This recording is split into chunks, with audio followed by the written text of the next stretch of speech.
What up world, DJ on the mic, you know what it is. It's a glorious Sunday and we have to dive into BT10 and the new starter deck for Ragnaloardmon because this boy has been on the bench for too long. It's about time we draft him in because I feel like with new support, it's looking fun. It's looking very fun, very high rolly, and with this deck that I've constructed, you can definitely get the maximum worth in order for you to be clapping those cheeks. So if you love Ragnaloard, then stick around and enjoy. And if you are new to the channel, you like what you see, make sure you subscribe and turn the notification bell because I do videos on the reg. So let's dive on right in here. We're going more black focus on this, and we're starting off with the new Digimon, which is going to be a Sakutamon.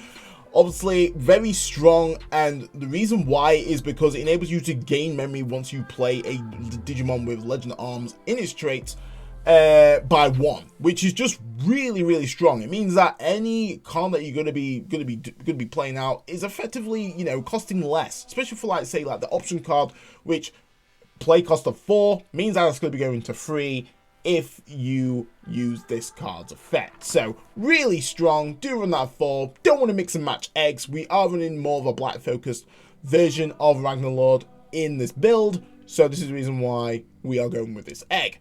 So going back to the BT3 support that we originally had, we do run the old Ludamon. This is still a strong searcher, an equivalent of say like Pokemon where it does reveal top 5, but with this you're able to pick a Ragnaloard, which is obviously your main boss monster, as well as one Digimon with Legend Arms in its traits. Beautiful. Maximum worth. This boy is securing the bag, and that's what I'm talking about. Boys on shift and doing good stuff. So we do run that at 4. So going over to like the new support that we've got going on here, we've got Ludamon and Zubamon. Pretty much similar effects, but do have different inheritables. So let's read it out. So play cost of 3. On play, you may be able to place a Digimon underneath a Digimon with Legend Arms in its trait, or a red Digimon. So really good here. And then you're able, if you have done this, you're able to reveal the top card. If this card is Legend Arms Digimon with a play cost of 7 or less, you're able to play it without paying its memory cost. Really strong, because if you high roll, you can get really fast momentum straight off the bat, which is great. And then you're also able to add the remaining card to your hand. So you just, it's maximum worth here, guys. We're all about that worth for sure.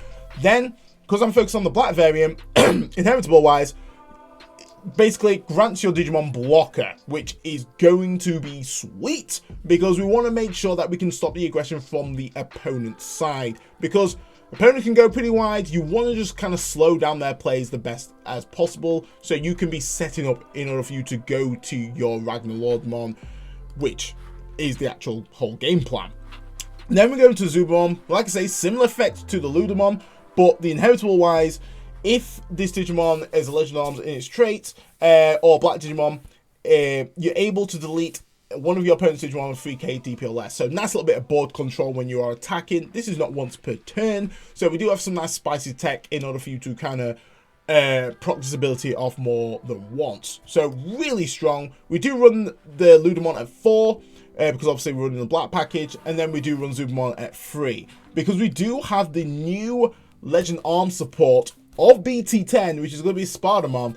So right here, play cost of 4, so a little bit expensive, and also it costs 1 to Digivolve on top of your Digitama, but by placing the Digimon underneath one of your cards with Legend Arms or Crossheart, obviously Crossheart, sack that off because it's not in this deck, you're able to Digivolve 1. Really strong.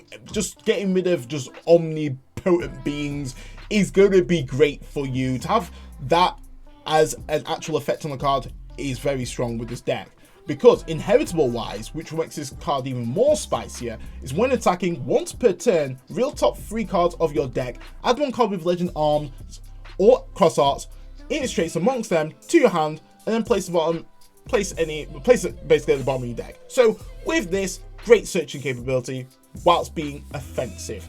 Make sure you can get those pieces in order for you to execute more combo plays.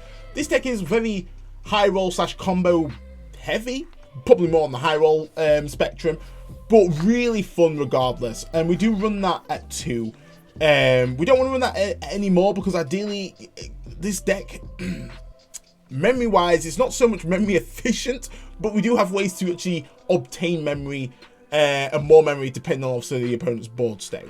So altogether we do run 13 rookies in total. So As you can see further on, our actual level 4, level 5, and level 6 are pretty flat.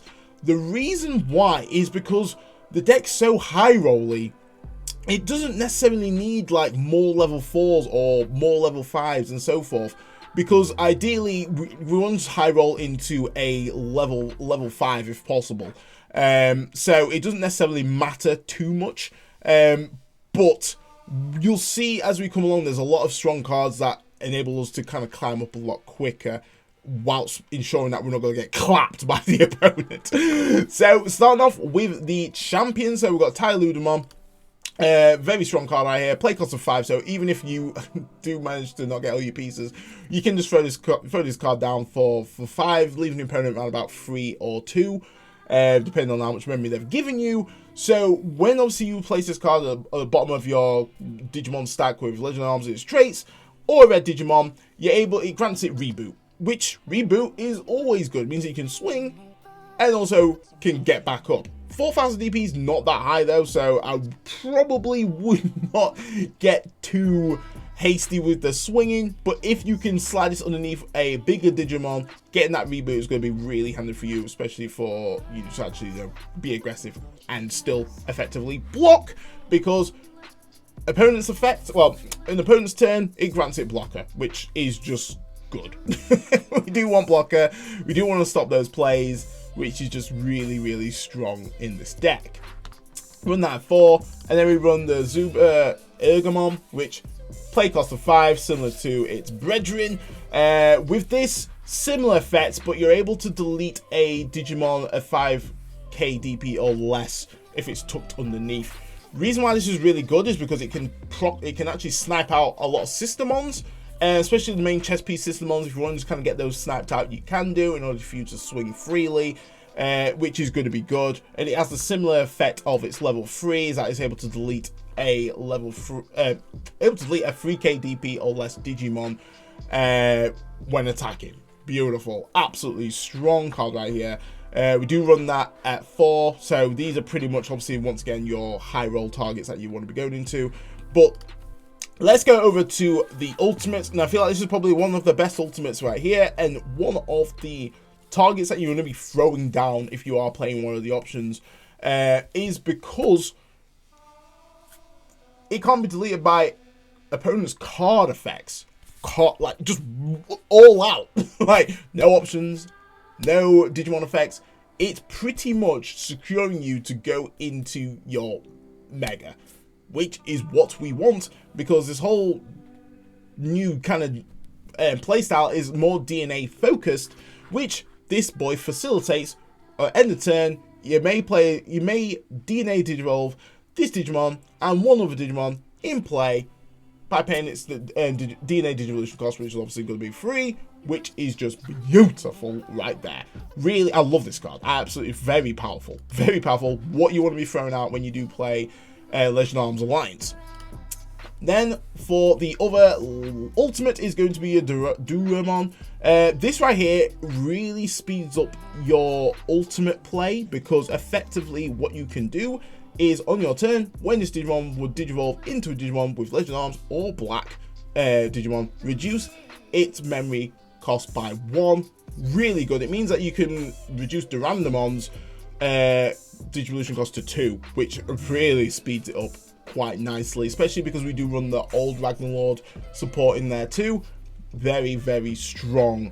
Also, like its brethren, just supports that DNA mechanic, which is going to be good and inheritable. So great ways to get into your DNAs. It's all happy days. Obviously with these cards you can't essentially tuck underneath, so ideally you want to be somewhat using your Legend of Arms Alliance card, throwing this out, and then somewhat building backwards if you can. So really, really good stuff. Then let's go over to the Megas. The Megas is where it's all popping off. This is where the party's at. And we've got some nice little spicy tech options. But first, let's just go over obviously the main kind of chess pieces that we do have in here. So we've got Ragnaloardmon, which is really strong. The reason why is that it actually helps if you can't quite secure going into your DNA plays, but effectively you could go into the old Ragnaloard. So on your turn, once per turn, when this Digimon is when a card is placed into this Digimon's Digivolution cards by its own effect, this Digimon cannot be deleted by effect or returned to your owner's hand. So imagine Doru Greymon. That's literally what this is. Very strong ability, as we know. Means that you're just super strong. Means that you can actually freely swing in to security with this if you wanted to. Ideally, you probably don't. Because the ideal play is that, you know, using this ability, going into BT10 Ragnaloardmon means that that can be swinging in pretty hard and obviously restanding, and it can't be deleted. That's just really, really powerful right there. And obviously utilizing the inheritable also.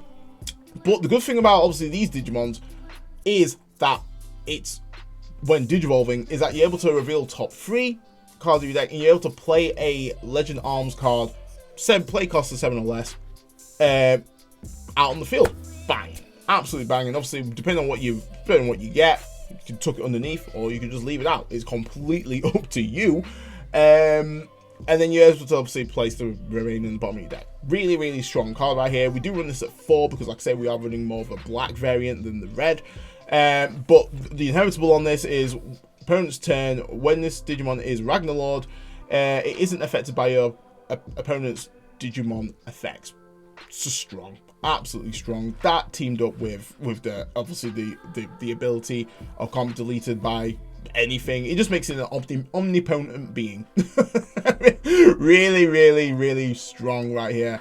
Run that at 4 for sure. And then we run Durandamon at 3. Like I say, you can flip the ratios however you want. Durandamon's really strong. Obviously, team that up with its ultimate, reducing that cost, making sure that you can go into this for 2, which is really powerful. And then if you manage to tuck something underneath this by its own effect, then you're able to gain 3000 DP and an additional security check for the turn, being the key wording here, for the turn. So like when we want to kind of use this and then go into Ragnaloardmon, if we were able to play a Braludramon and get Ragnalord out for free, that means that that boy is going to be swinging for 3 checks, 17k, looking hella mean, can't be affected by options because obviously it's security, it's inheritable. It's laughing. It's absolutely laughing right here. And then it's got the similar effect when attacking, which isn't once per turn, is that you're able to reveal top 3, able to play a Digimon with Legend Arms in its traits, 7 play costs or less. Beautiful. The fact that it's not once per turn makes it very strong for cards like Bahuma, which is just a nice little bit of spicy tech in this deck, which we do run at 1. Reason why is just we don't want to ruin that consistency. So when Digivolving, unsuspend this Digimon, unsuspend up to 2 Digimon or Tamers. Man, we could just unsuspend our Durandamon and make him swing again. 4 checks, baby. Banging. And then you're able to gain 1 memory for each of your opponent's unsuspended Digimon / Tamers.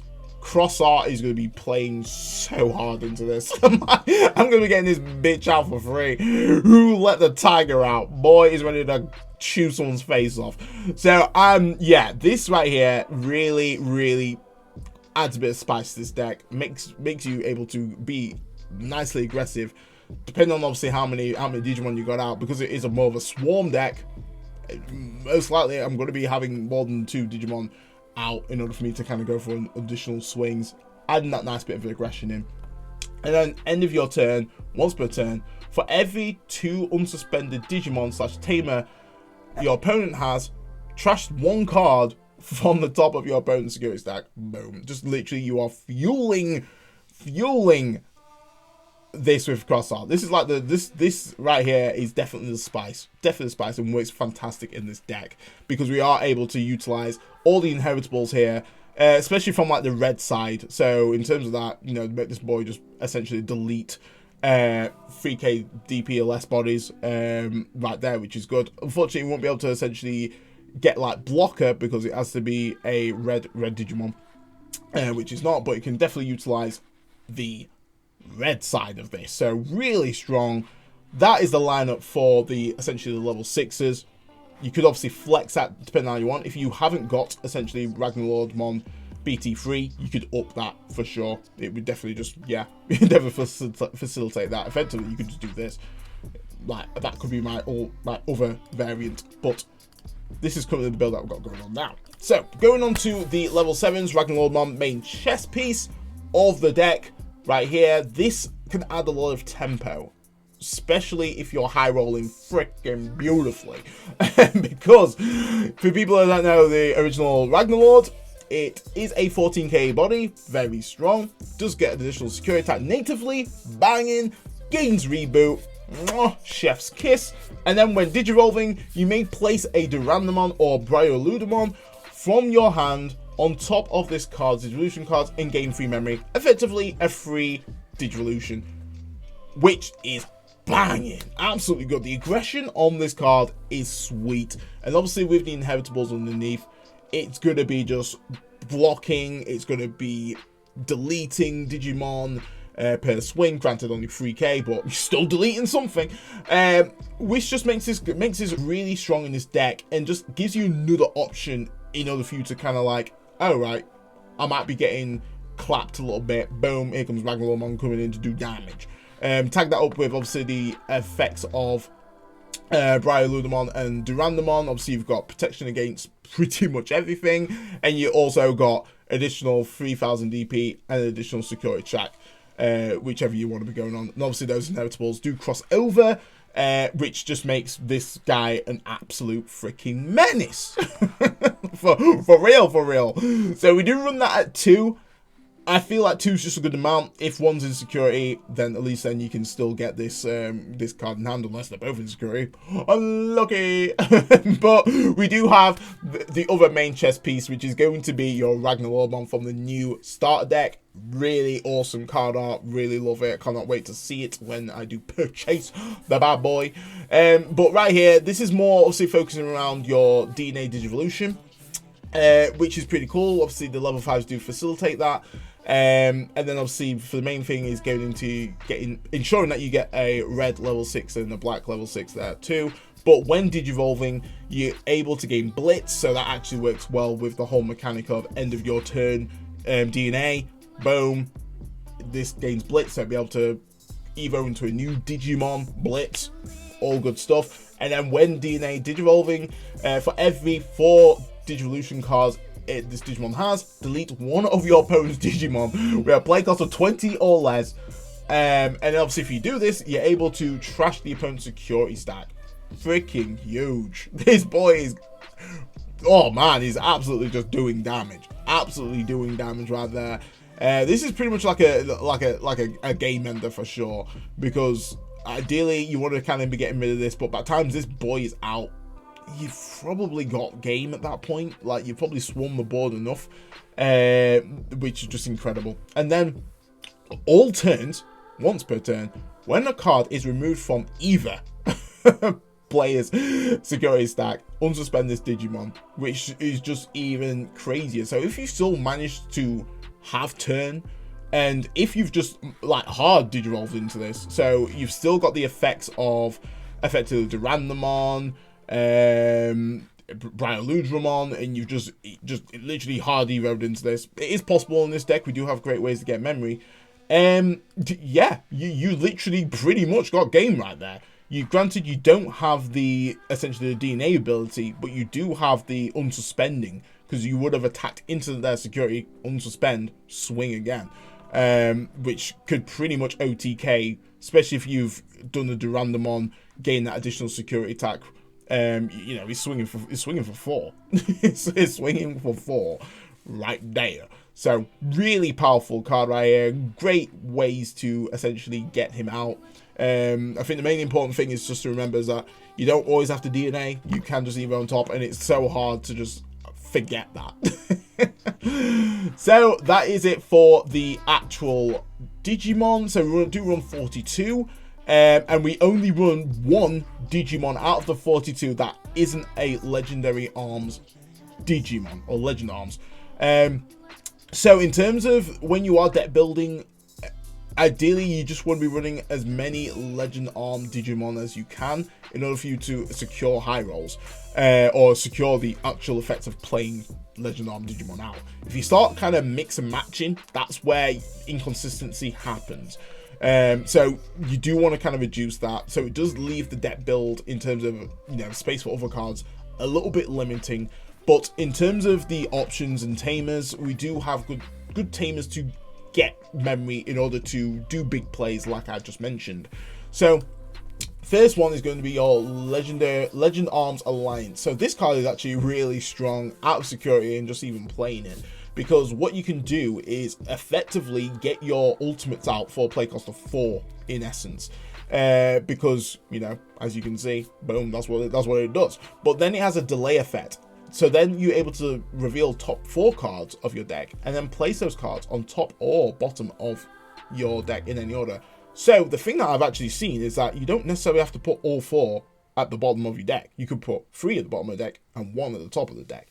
It's completely up to you. So if you feel like there's cards in there that are a little bit just like not really going to be beneficial in this terms of play, you can sack those off, but you might have one card that actually is the creme de la creme. Put that on, which works. That's what's really cool with this, is setting up the plays in order for you to kind of ensure that you're getting the high rolls that you want, and to, you know, be hyper aggressive.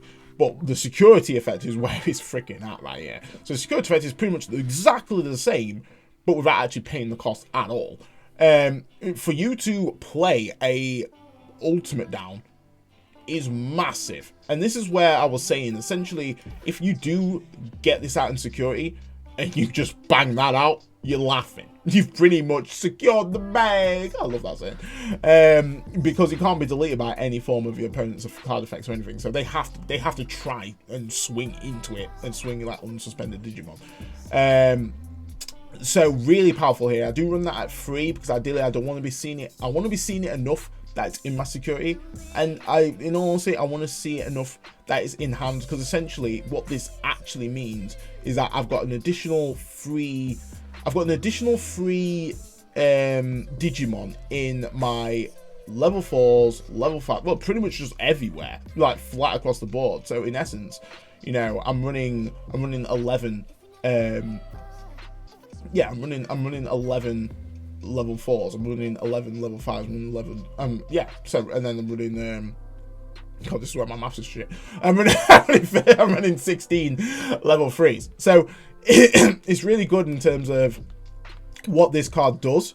But on first glance you think that's a little bit costly for 4, but it's actually really good, depending on obviously what your hand's looking like. Then I do love running bombs. I feel like I've got to have at least 1 bomb in here. In essence, you could probably, if you don't want to run any bombs, you could lower that down. In all honesty, I think I'd probably run another Easy and Joe. in all essence, if you don't want a bomb in there, you can run the Easy and Joe. But I do like a cheeky Crimson Blaze, because I realise what I've done there until that really screwed up my play.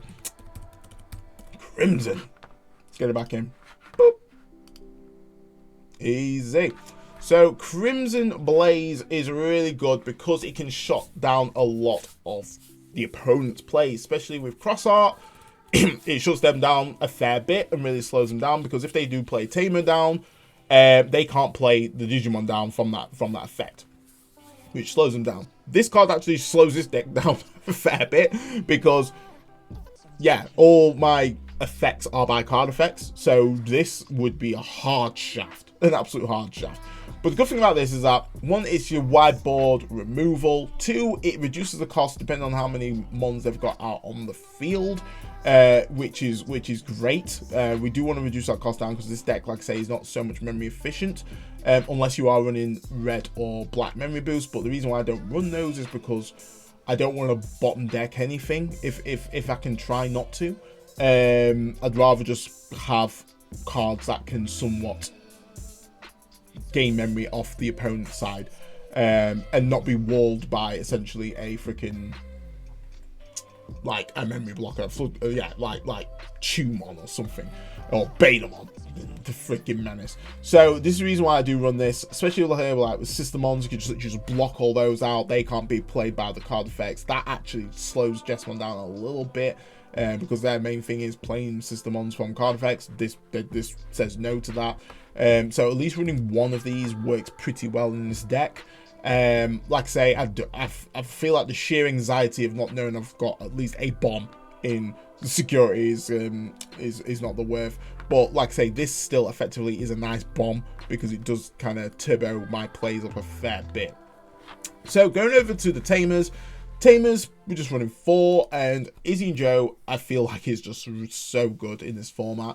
Just because you're able to essentially gain memory off their board state. 9 times out of 10, they're going to be running more than 2 Digimon. It's a full swarm. You've got Jessmon, who's going to be just literally playing Systemons to search, Hookmons to search. It's just fallen into this trap. Also as well, on the opponent's turn, when one of your black Digimon is deleted, you may suspend this Digimon to trigger draw 1, which just adding to getting our pieces for bigger plays later on, or not actually bottom decking many cards in our deck. So definitely good. Izzy and Joe definitely strong. Like I say, you could if you don't want to run any bombs, in all fairness, get rid of Crimson Blaze, put in Izzy and Joe, because they're gonna have to play around that, and that's where, if you give this deck too much memory, it's gonna pop off. It is going to pop off if you give this deck too much memory. Then we do run the hero. So hero is just gonna be good for the Ragnaloardmon just to kind of swing in with the security checks to get its when attacking ability off, in order for you to essentially continue that high roll, which is sick. Just additional 2k banging, obviously memory setter. Like I say, if we get this out and we got one Izzy and Joe, depending on their board state, minimum we got 3 memory, maximum we're going to be having for being 5 to 7 memory. 7 memory is huge. 7 memory is somewhat game changer. 7 memory gets this boy out. gets our boy out easy.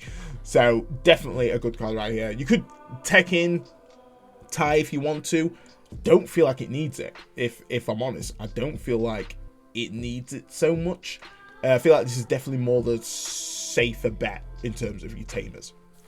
So guys, that's your boy done. Tell me what you think to the deck. Are you excited for Ragnaloard to finally get off the bench and get into the actual limelight? I've heard obviously it's definitely not tier 1, definitely tier 2, it really depends on the player.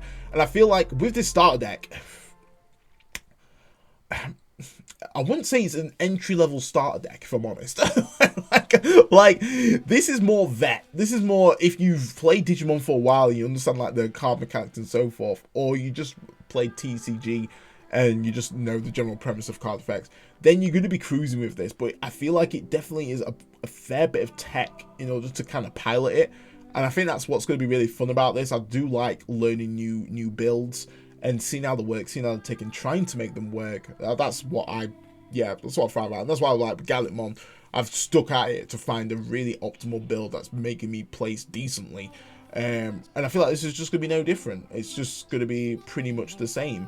Obviously, in terms of like upgrades from the starter deck, the only things that I've actually added is essentially the BT3 Ludamon, a Bahumon from BT9, which 9 times out of 10 you probably should have, and probably relatively cheap. And then the Ragnaloard BT3, which you only can run at 2, which in all essence, you might not even need that much. You could effectively just lower that down and just crank that up if you want to. Obviously, it could just ruin a bit of that consistency. But it's completely up to you. Depends obviously on everyone's budget. But in terms of is this deck budget? I'd definitely say it is. Everything's relatively cheap. Izzy and Joe's are pretty cheap. Crimson Blaze cheap. Hero's pretty cheap. You're pretty much cruising on that. I think obviously you do have Spartamon that's part of BT10. If you go into your locals, it is an uncommon. I mean, to be honest, sometimes uncommons can be literally rarer than rare. But the odds of that, you probably will be able to get at least two or 3 eventually. But guys, enjoy the video, smash it like standard, and I'll catch you in the next one. That's your boy D Dread, off the mic.